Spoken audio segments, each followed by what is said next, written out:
Okay, guys, let's now discuss Drakites, another beginner's guide for Drakite guys. So maybe most of you already know this, but of course there are still some new players that doesn't know how to improve their Drakites on what are the features related to Drakites. Okay, so without further ado, let's start. So go to functions, Drakite, and you will see this Drakite. So currently, we have this 6 pages, or currently it is called Fate Wheel. Okay, so we have 6 pages or 6 Fate Wheel, wherein you can insert your Drakite crystals. So these crystals in here, they are called Drakite crystals. Okay, you just have to insert them in this slot. So on the first page, we have 5 slots. Second, third, fourth, fifth, and sixth, we have 6 slots. So you just have to insert 6 slots. Okay? Next, so with the Drakites that you're going to insert in here, there are actually different types of Drakites. Okay, so on the right side, you will see in here, we have yellow, red, green, and blue. Okay, so mainly this is called Sunscorch, Moonfrost, Nightfall, and Starlight. Okay, so I don't remember those. So what I usually do is I just call them yellow, red, green, and blue, just for simplicity. And then we have the other one, this one, which is called UR Drakites. Okay, so their type, so they have multiple types basically. Okay, so a while ago, so they only have one type, Sunscorch, Moonfrost, Starlight, and then this one is Nightfall. But for in here on the UR Drakites, which we will be discussing later, this actually contains multiple types. So Starlight, Nightfall. And this one, Starlight, Nightfall as well. This one, Sunscorch and Nightfall. Okay, so this tab in here this is for the UR Drakites. Okay, so they have multiple types.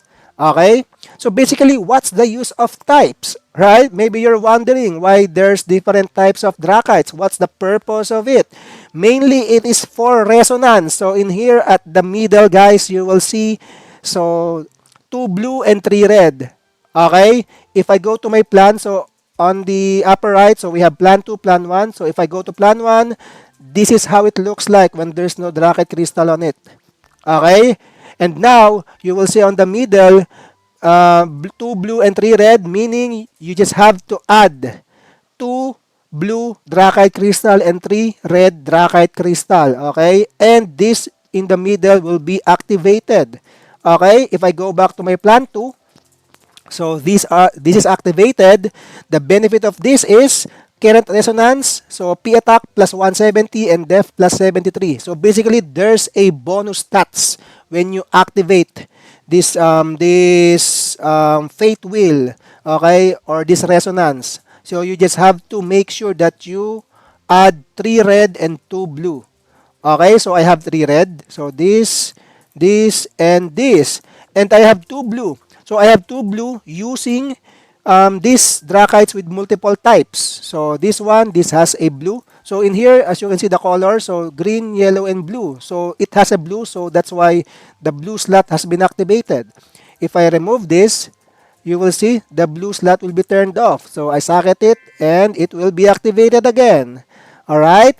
Same with here. So Sunscorch, Moonfrost, and Nightfall. So there's a blue, yellow, and red too. If I remove this, the blue one will be deactivated. Oops. Currently lagging. Alright. And then it's now deactivated. If I socket it, it will be activated. Okay? So that's the usage of the types of Drakites. Okay? So it is mainly for resonance. Okay? To achieve a bonus stat. So different pages, different types of Drakites that you need to insert. So make sure you watch out on what's on the middle. Okay? Next one, there are different ranks for the Drakites. Okay? So the first one is, let me just scroll down a bit at the bottom. So we have this normal Drakites, letter N. Okay? So this means that it is a normal Drakite. Next ranking is an R Drakite. Okay?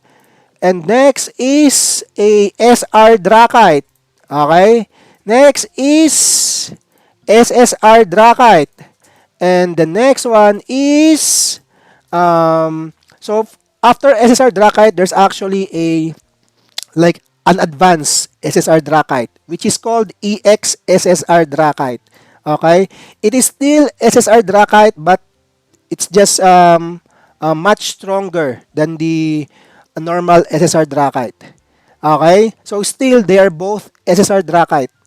Okay, and then the next ranking is called UR Drakites. Okay, that's the next ranking. So again, N Drakite, R Drakite, SR Drakite, SSR Drakite, and then alternatively, we have EX SSR Drakite, and then next is UR Drakite. So basically, your SSR Drakite can be also ranked up to become UR Drakites, which we will see also later. Alright, but before that, let's just talk about the attributes. Okay, so for the attributes, guys, you will see in here for this Cornerex Crystal Drakite. So in here we have P attack HP, okay, for the basic attribute. But the others, they have crit RSL. So different Drakites, different stats. Remember that. So depending on your need, watch out for the stats. And then there's also bond level. So bond level is basically when you're the Drakite, this actually a bonus stats for your Drakite.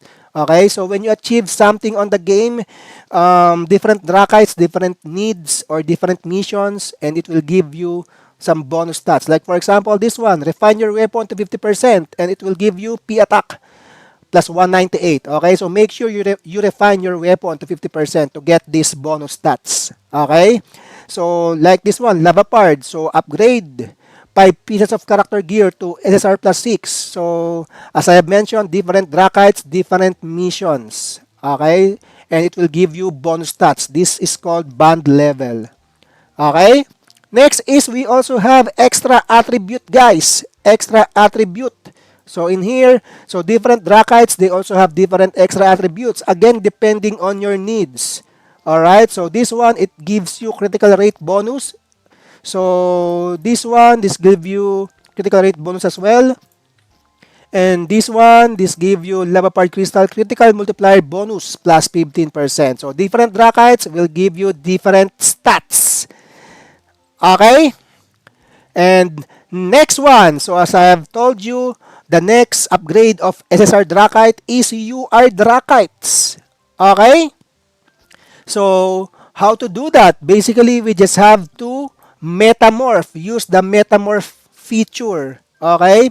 So in this one, as you can see, it has this yellow arrow going up, meaning you can actually metamorph this. As you can see, there's a red dot on the metamorph. If I click this, I can actually, I just have to collect different types of this crystal. So shulker crystal, I need different types. So the yellow, red, and blue. So I insert red, I insert blue, and I just have to sacrifice 2 more Drakites. Okay? Wait, let me just go back a bit. Let's combine. Yeah, I don't want to combine that one. Let me just, maybe this one. Okay? Metamorph. We just need a yellow. Oops. Select. And then let's sacrifice 3. Okay, so basically this blade back crystal, it only has 2 types. That's why for the sacrifice, you just have to sacrifice 3. Okay, let's sacrifice 3. This one. And this one. Oops. And this one. Okay. Sacrifice this.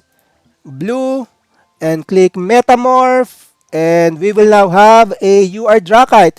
But one more thing before we click Metamorph, guys, I just want to show you that.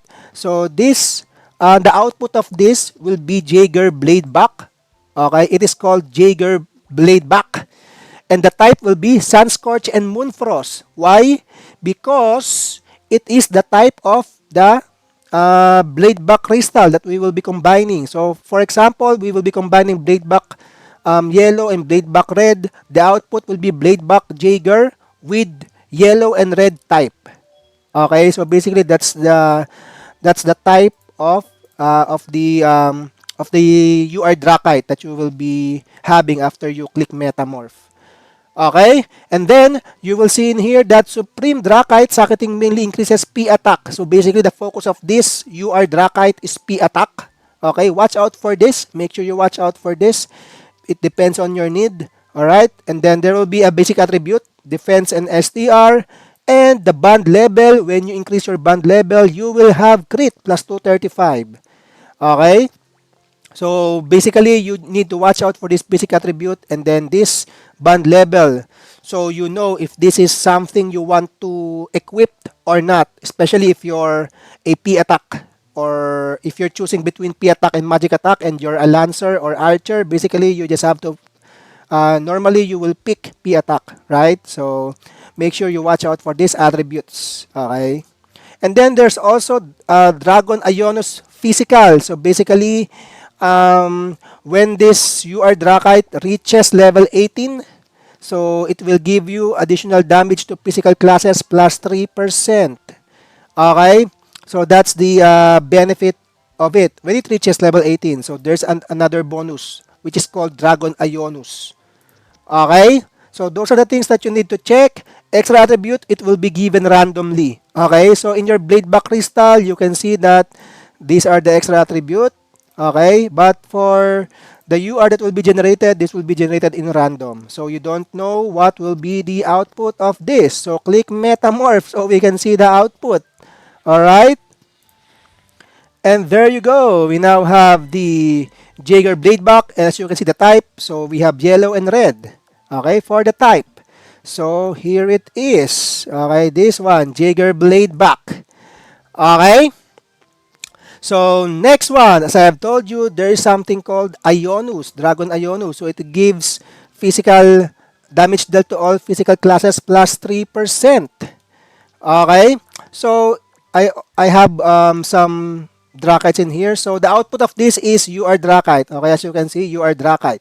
But if you metamorph this EX SSR Drakite, it will give you an EX UR Drakite. So basically, this is much stronger than the normal UR Drakite. Okay? So this one, this is now level 18. If you check this, this is now level 18. That's why if you check the Ionus, so click the middle, click Ionus. Let's just click this one. This one. So Gomorrah Rubicon. If you click this, so currently it is activated because it is now level 18. So you will only activate the Ionus when your Drakite is level 18 and there's a special effect. So for EX SSR Drakite, so mostly there are effects like this. But for normal EX Drakite, like for example this one without EX, basically the effect is just damage dealt to all physical classes plus 3%. Okay? But for EX, it has additional like this. So receives 10% damage every second. Dodge is disabled, something like that. So it is important that you can create UR Drakites, okay, or EX UR Drakites. It is important, guys. It has good effects, especially for PvP. Okay? So next one. So now that we have produced our Jaeger blade back, as I have told you, okay, it has different stats. So the extra attribute produced is actually random. So now, how do you fix these stats? Okay, as you can see, I'm a lancer, but the stats in here, there are int, right? So I don't like int, definitely. So how can you fix this? Basically, you just have to use Rebirth feature. Okay, this is called Rebirth feature. So basically, you can revert this UR Drakite, clicking Rebirth, and the stats it will give you a new attribute in random as well. Okay, so basically, you need to spend a lot of Rebirth talisman just to get your stats that you want. Okay, you need to Rebirth a lot. Okay. And then, I'll give an example. So, in here, let me just check. So, this one. Okay, let's check. Rebirth. So, in here, so I will try to rebirth this. But before that, there are 3 crit multiplier bonus which I want. And I don't want this to be replaced. Okay? To do that, you can actually click lock. Okay? But watch out for the rebirth talisman. As you can see, the rebirth talisman needed to rebirth this increases because I have locked 3 stats. Okay, so now it is 21. A while ago, it only needs 6, but when I lock this 3, it becomes 21. So that's why I have told you you need a lot of Rebirth talisman. Okay, so if I click Rebirth, it will give me a different stats. So PBE resistance, and it's up to you if you want to replace this original or not. Okay, there's also the reference BR and the new BR if you use this new attribute. So you don't need to use this, you can just click Rebirth again and you should be good. Okay, so again, you need a lot of Rebirth talisman. So click Rebirth, maybe we can get what we need. One more critical amplifier, so we were not able to get what we need. Alright, okay, so I'm aiming for a different stats actually. Alright, next one is, so on rebirthing guys, so as you can see, it is actually a bit random on what will be appearing on the new attribute. So to do that, you just have to click these probabilities. Okay, so if you click these probabilities, so at level 1, these are the probabilities. Level 3, these are probabilities. And level 6, level 9, and so on and so forth. Okay, usually the players are looking for crit multiplier bonus. Okay, so at level 9, I can also get a crit multiplier bonus. I'm actually looking for this one, but yeah, it doesn't give us this crit multiplier bonus. So at level 9, we can get that crit multiplier bonus. Okay, so this is for EXUR Drakite. But if you check the other Drakites, so like for this one, Dino Leucemia, if you click Rebirth, click probabilities, so you will see in here that on level 9, I don't have that crit multiplier bonus. Okay, so this has different extra attributes that you can achieve on rebirthing. So basically, when you rebirth a UR Drakite, they don't have the same stats. They differ, guys. They differ depending on the UR Drakite. So for this one, on level 9, we don't have crit multiplier. But on level 12, we had crit multiplier. And also on 15, and also on 18. Okay? And then there are some UR Drakites without crit multiplier, guys. Like this one, I think. So this one, Rebirth, probabilities, level 6, level 9, level 12. As you can see on the level 12, crit damage, crit rest. Level 15, there's no crit multiplier as well. Level 18, there's no, okay, there's crit multiplier at level 18. So basically, if you're aiming to get a lot of crit multiplier bonus, then you need to check as well the extra attributes by checking the probabilities on the Rebirth feature. So you can determine if you can get a crit multiplier bonus on this UR Drakite or not. So this is important, especially if you're looking for crit multiplier bonus. Okay, so next is, so when you convert this to UR Drakite, so maybe, and then you check the Rebirth, and then click probabilities, and then you check the stats, and you saw that you don't want this UR Drakite. Why? Because it doesn't give you the stats that you want. Okay, it doesn't have crit multiplier bonus, for example. Okay, so what you can do is you can also derank. You can derank your Drakite, this one. Okay, you can click derank, and what will happen is it will give you those two main Drakites that you have combined. So these two main Drakites. And then we also have these two SR Drakite blind box. Okay? So if you remember a while ago, we have sacrifice 3, right? Sacrifice 3 Drakites for this, but it will only give back to 2. Okay? And it is random. So if you use Leucemia, for example, to sacrifice, it will not coming back again. So it will be a different one. That's why it is called blind box. Okay?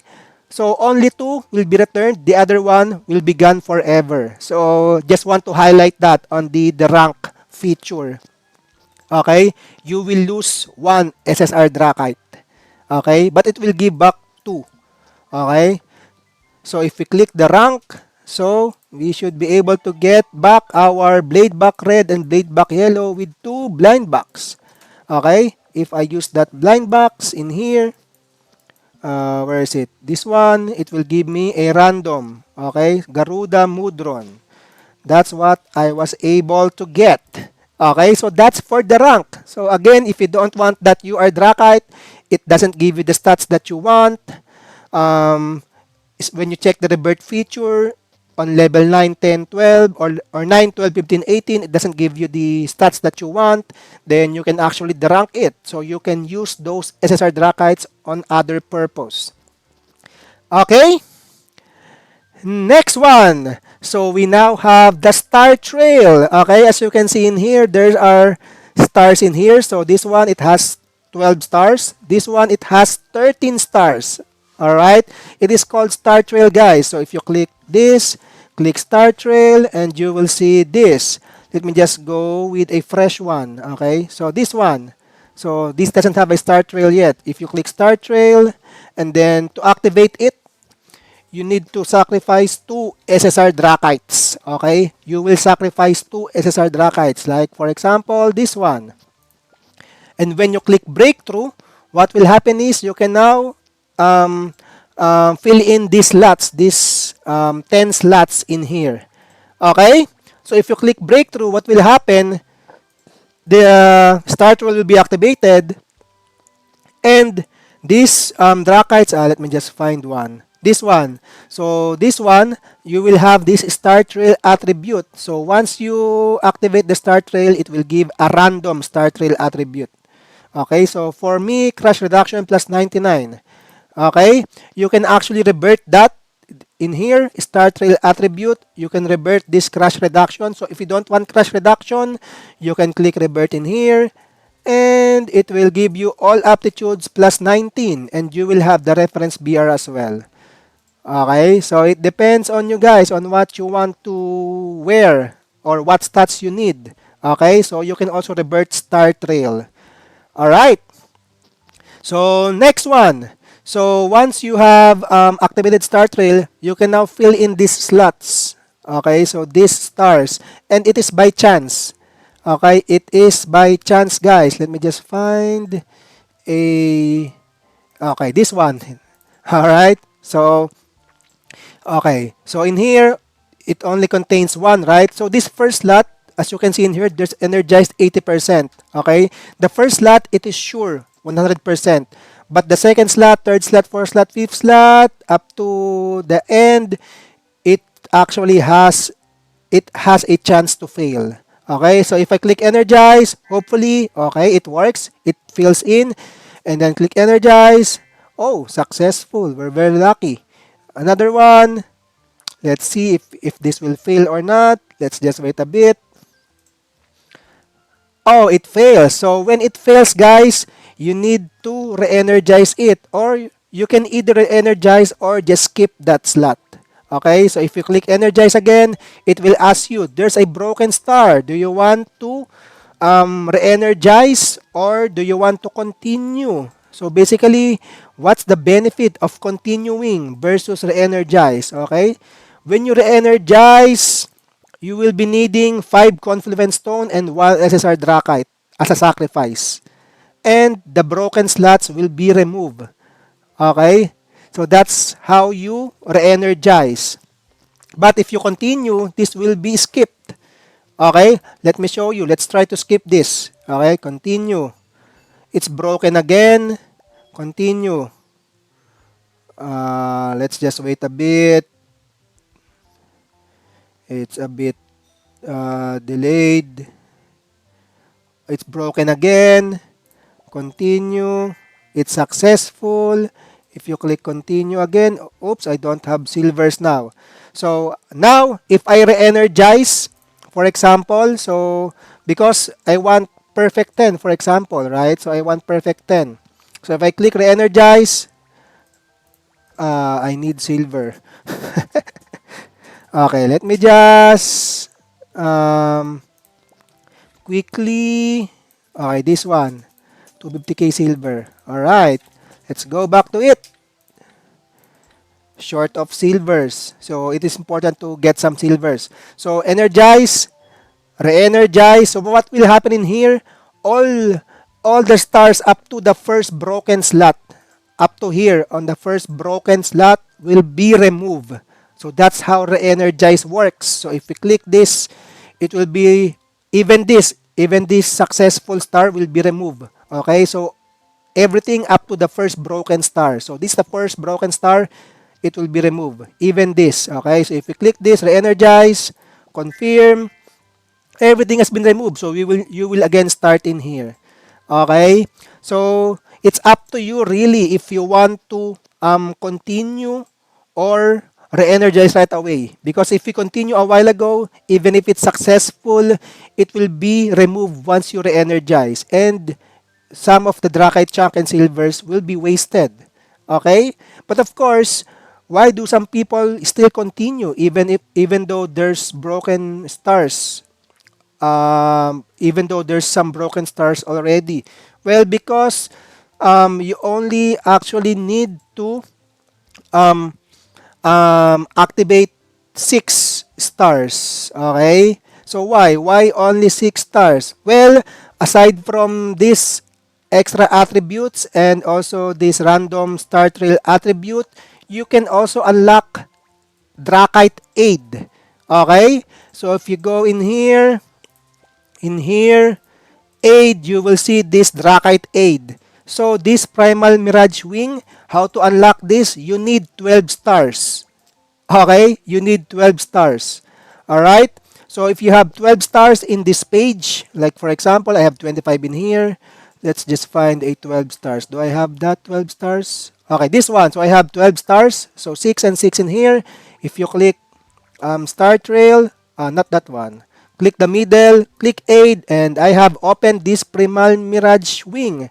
Okay, so sometimes even though there's a broken stars, they just continue just to get some more stars, and once you have a total of 12 stars, Drakite aid will be unlocked. Okay, but I would recommend to have 6 stars each you are Drakite. Why? So you can unlock the next energize. Okay, so basically there are more slots on the start trail. It's not just one. So there's a second slot, and for you to open this, you need to have 6 stars on the first one. Okay, so now that I have 6, I can now unlock this. And also you need, I think, level 60 for this one. Yeah, level 60. And there's also a third slot, but you need level 65. Okay, so level 65 before you can unlock this. Alright, so you can gain more stars for your UR Drakite. Okay, and once you gain more stars, you can also unlock the second. This one, the Primal Mirage Horn. Okay, I don't know yet how many stars you need on here. I think it's 60 or 80 or maybe 80. I think it's 80 if I remember correctly. Yeah, I just talked to the whales on the server, and some people mentioned about 70 or 80. You need 80 stars to unlock this Primal Mirage Horn. Okay? So, what's the use of this? This Drakite aid. So, basically in here, you can insert a UR Drakite or any Drakite, basically. And then it will give stats to your Pogli. Okay? To your Vanguard Slot 1 Pogli. Alright? So, for the first page, it will be the Vanguard 1 Pogli, Vanguard Slot 1. On the second page, it will be Vanguard Slot 2 in here. On the third page, it will be Vanguard Slot, third page. So, this one. It will be Vanguard Slot 3. And then, we only have maximum of 3 slots on the Vanguard. So, the fourth page will be Vanguard Slot 1 again. So, it's just 1, 2, 3, and then 1, 2, 3. So, the last one will be Vanguard Slot 3. Okay? So that's the benefit of Drakite aid. It can actually give more stats to your Drakite. So, and you will see in here, basic attribute 60%, band attribute 60%, meaning 60% of the basic attribute and 60% of the band attribute will be added to your Pogli. Okay, so it will make your Pogli much tougher and having more stats. Extra attribute will be 1. Okay, so this is activated. So the first attribute, HP plus 85, has been added to your Pogli as well. Okay, so there's a grade in here, grade 1, grade 2, grade 3, grade 4, and on the right side, you will see how to activate them. So for it to be grade 3, you need Star Trail 30 stars. Okay, so you need 30 stars before you can activate it, or before it becomes grade 3. Okay, so that's the importance of Star Trail. Adding stars to your Drakites just to um, increase the stats of your Pogli, of course, and then unlock more slots in here. The Primal Mirage Horn is the next one to unlock. But again, it needs a lot of stars, like 70 or 80 stars. I don't know exactly, but yeah, needs a lot of stars. Alright, so that's for Star Trail. Okay, so there's a lot of things that we have discussed. So now, how to summon Drakites. Okay, before I forgot, how to summon Drakites. Basically in here, on the summon, so we have Holy Summon and Summon Dragons. Okay, so Holy Summon, this is where you can get EX Drakite. If you click probabilities, this one, so you can see EX Drakite 3.5% chance, LSR Drakite 5% chance, and so on and so forth. So only on the Holy Summon you can get EX Drakite. Okay? Or you can also get it on some items from the event, the Sunscorch Bug, if I remember correctly.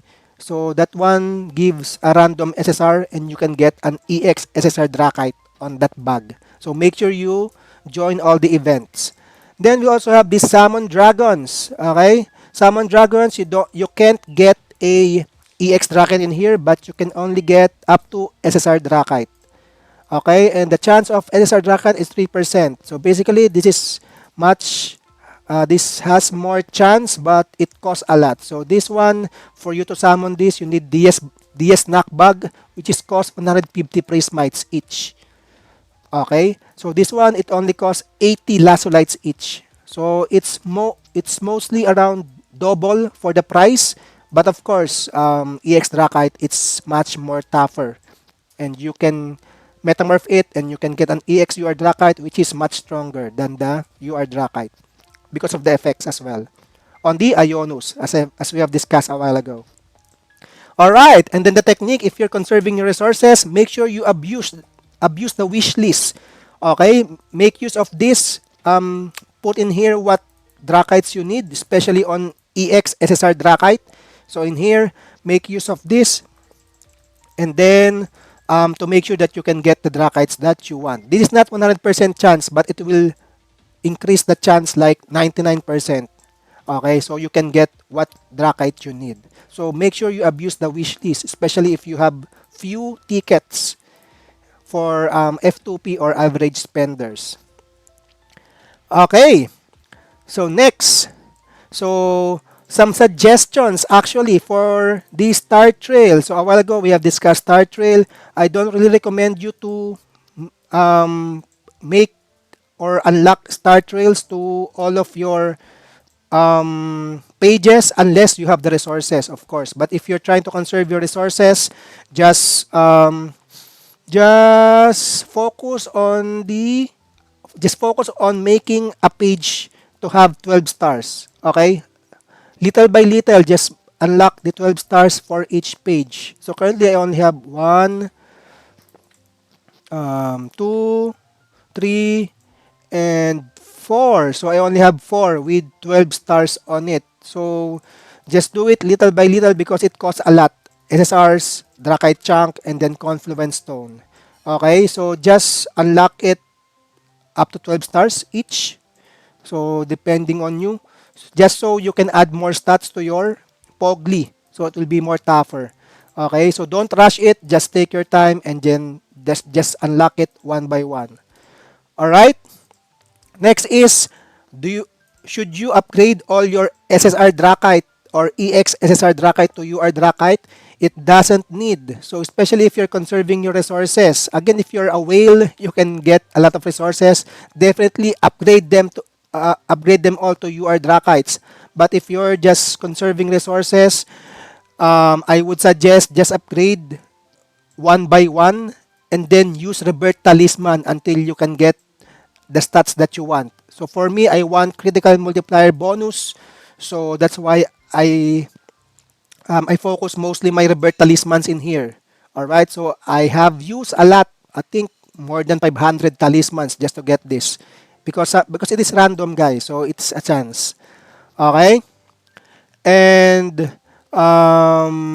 Also for the level up, so level upgrading the UR Drakite, you need Confluence Stone. Okay? Confluence Stone is very very hard to get. All right? So make sure you only upgrade one at a time. It's just, yeah, personally for me, that's what I will do. And that's what I did actually. Just one at a time. Okay, like for this one, so I have crit multiplier bonus, crit rate bonus. So I only have one, two, three, I think just few UR Drakites currently.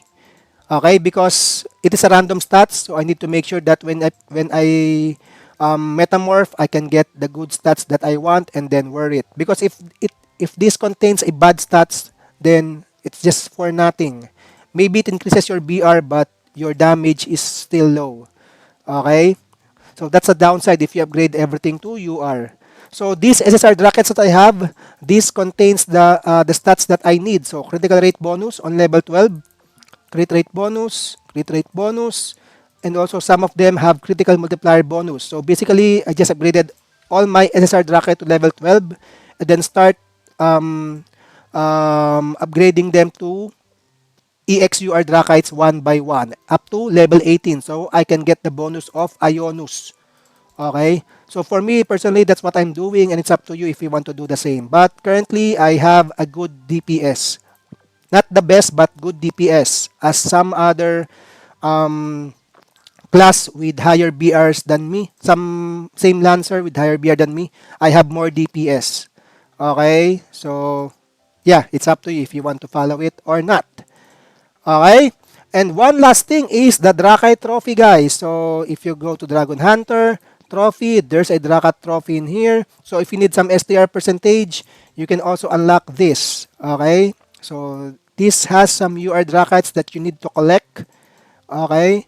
You don't need to keep them. So, after you merge or metamorph the Drakite, you can actually derank them if you need the SSR for other purpose.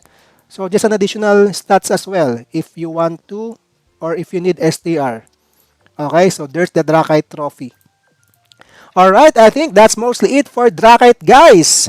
So I hope you learned a lot. And also, if you're watching this and you have some suggestions, make sure you put it on the comment so we can help each other and make our characters stronger. Alright, thank you so much. Good luck.